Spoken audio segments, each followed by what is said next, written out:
नमस्कार, माझं नाव संकेत अनगरकर. मी आपल्या सगळ्यांचं स्वागत करतो आपल्या शोमध्ये. आज आपण भेटणार आहोत एका अशा व्यक्तीला ज्यांनी गेली 17 वर्ष शिक्षण क्षेत्राला दिलेली आहेत. प्रतिभाताई पाटील यांच्याकडून वुमन्स अचीवमेंट अवॉर्ड ते लोकमतकडून woman achievers award. She has bagged absolutely everything. Preeti Shah ma'am, hello ma'am, welcome to our show. Hello, thank you. Firstly, before you interview me, I would like to thank the Clubcha, Rupali, Sanket, Omkar, Shubham, all of you all for choosing me among those 9 ladies. And I would like to even congratulate all those 9 selected to your speak and inspire the women coming up here. It's a pleasure ma'am. How are you? Thank you, I'm good. So the campus is really great ma'am. Thank you so much. So ma'am, I just wanted to ask how did you come up with so big campus? म्हणजे how was the journey? See, any journey is never a shortcut to success. Yeah. कुठेही shortcut नसतो सक्सेससाठी माझ्या हिशोबाने. You need success, long lasting success जर पाहिजे असेल तर त्याच्यात मागं खूप हार्डवर्क असतो. Correct. So there was a lot of hard work. म्हणजे मी जसं 8 मुलं घेऊन घरात चालू केलं होतं.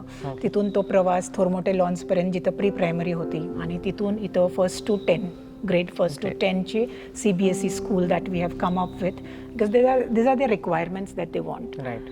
Yeah. Also ma'am, I wanted to ask की you started 17 years back जेव्हा 8 मुलं होती आणि आत्ता तुम्ही एवढं मोठं हे सगळं उभं केलेलं आहे. To be in this what we can say education field, ज्या नवीन मुली या क्षेत्रामध्ये येणार आहेत त्यांना तुम्ही काय सांगू शकाल की हाऊ दिस शुड वर्क? म्हणजे लातूरमध्ये अजून काय बदल घडले पाहिजेत असं तुम्हाला वाटतं एज्युकेशन सेक्टरमध्ये? एज्युकेशन क्षेत्रात म्हटल्यावर म्हणजे Latur is an educational hub. Right. The entire nation knows about it. पूर्ण देशाला माहिती आहे it's a educational hub. Changes काय पाहिजे म्हणजे एक्सेप्ट करणं द चेंजेस. म्हणजे चेंजेस सोबत आपण मूव्ह ऑन करणं. It should not be like की मला एक डॉक्टरच पाहिजे या इंजिनियरच पाहिजे. ह्या गोष्टी कुठेतरी थांबायला. There are n number of opportunities, n number of things जिथं मुलांना आपण एक्सपोजर देऊ शकतो. सेकंडली, लातूरमध्ये प्री प्रायमरी एज्युकेशनला महत्त्व देत नाहीत. बरोबर. मेन म्हणजे कसं आहे की as a psychologist, I am not a psychology but psychology was my subject. मग तिथं आम्हाला शिकवलं जातं की 85% of the brain development is under 6. म्हणजे आपल्याला ही इमारत उभी करायची आहे 12 मजलीची म्हणजे 12वी पर्यंतची, तर कमीत कमी 6 मजले आपल्याला खाली जावं लागणार to keep a strong foundation. म्हणजे नीव ले करायची आपल्याला.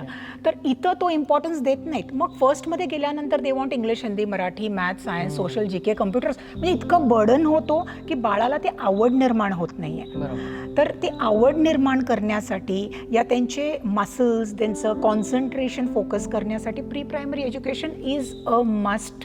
मीन्स ते अंडरलाईन हायलाइटेड मी सांगते की ते it's a must. Yes ma'am, that's great. आणि म्हणूनच मी तुमचे क्लासरूम्स बघत होतो. Let's check out. आपण ते पण दाखवायला त्यांना खूपच छान आहे. Please see, we have like rolling boards out here. Okay. These boards roll up. So geometry can be taught here, all the theory aspect can be taught here. Besides that, we have this care teacher. So in case there is a fight in the class or some emergency, the student can directly talk to me out there. Great initiative overall. Thank you.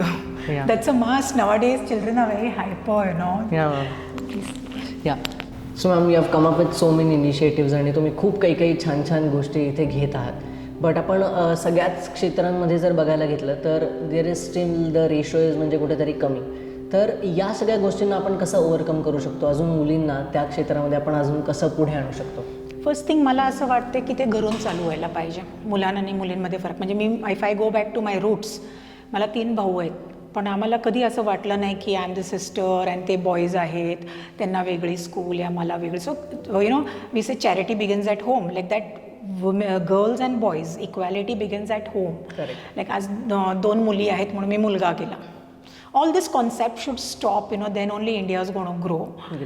And then when it comes to education, you have seen in education field, if every year grade 10, grade 12 or board exams, any results that you see, the results where girls are just outstanding. So, like women empowerment and all they speak about from pilot to this, but it is so very true that की सगळ्या क्षेत्रात women नाही आहे असं नाहीच आहे. पण ते ड्युअल आहे माहिती आहे का. असे म्हणजे ओन्ली फक्त 40% असतील म्हणून आपण जरा एम्पॉवर्ड झालो तर असं नाही आहे. 60% म्हणजे I have a women staff of 60 people where त्यांच्याकडे लिबर्टी नाही आहे, त्यांच्याकडं ओन डिसिजन मेकिंग पॉवर नाही आहे. म्हणजे तू जा म्हटलं तरच मी जाणार, तू नको जाऊ म्हटलं तर मी जाऊ शकणार नाही. ह्या सगळ्या गोष्टी म्हणजे पुट्स दॅम डाऊन. कॅलिबर्ड असून डिग्रीज असून सुद्धा ते बाहेर पडू शकत नाही आहे. सो मॅम तुम्ही असं म्हणालात आता की सगळ्या गोष्टी घरापासून सुरुवात होतात. ऑफकोर्स. बरोबर आहे. पण मॅम अजूनही आपण बघतो की दररोज जेव्हा आपण न्यूजपेपर उघडतो तर ही रेप केसेस या काही थांबत नाही आहेत. गेली 2021मध्ये आपण राहतो आहे, पण या गोष्टी चालूच आहेत. किती जरी आपण नाही म्हटलं तरी we cannot deny the fact. तर या सगळ्या गोष्टींना how we can overcome as a society किंवा ॲज अ वुमन म्हणून तुमचं काय मत आहे? As a society first thing educate them, म्हणजे त्यांना एक जाणीव येते what is going on in the world. Secondly लोक खूप निर्भया केस नंतर तर खूपच अवेअर झालेले आहेत लोक की you know they send girls for karate classes or to the gym वगैरे. बट इक्वॅलिटीसोबत लर्न द बॉय, तू हे कपडे घालू नको, तू हे करू नको, नाही. टीच युअर बॉय चाइल्ड की how you is going to look at a girl और how is going to pursue her, की ती हां अशी आहे. So if she is wearing a shorts or something like that, it's her own decision. But मुलाला शिकवा ना. Even equality comes there where घरात जर स्वयंपाक करायचं ते मुलीचं जेंडर बायस नाही असायचं आपल्याला. जेंडरमध्ये हे मुलीचंच काम आहे, जेंडरमध्ये कुठं लिहिलेलं नाही आहे की ते हे मुलीचंच काम आहे. सो व्हॉट हॅपन्स, मुलांना जर आपण बेसपासून हे टीचिंग घेतो तर त्यांची बघायचे दृष्टिकोन जे आहे ते बदलेल. आणि dresses and all can never make a difference I think.